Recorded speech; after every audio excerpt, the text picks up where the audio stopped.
নাই যে সবাই খুব নাইভ হিসেবে বসে আছেন, ওনারা কিছু খেয়াল রাখতেছেন না, বুঝতেছেন না। জনগণ এখন যথেষ্ট রাজনীতি সচেতন। বাংলাদেশের মানুষ সবসময় রাজনীতি সচেতন ছিলেন।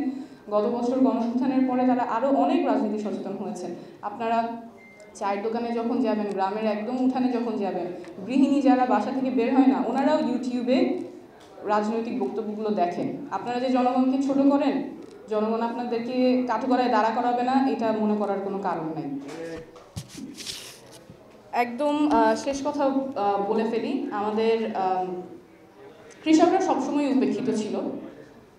যদিও আমাদের কৃষি প্রধান দেশ, কৃষকের প্রতি বঞ্চনা বছর পর বছর হয়ে আসছে। বন্যা হয়, সেখানে কৃষকের কোনো সোশ্যাল প্রোটেকশন নাই, কৃষক নিজেই আবার রেজিলিয়েন্ট হয়ে এই জায়গাটাতে অ্যাডজাস্ট করে নেন। কোনো ধরনের সামাজিক সুরক্ষা নাই, দামের ক্ষেত্রে তাদের নিয়ন্ত্রণ নাই।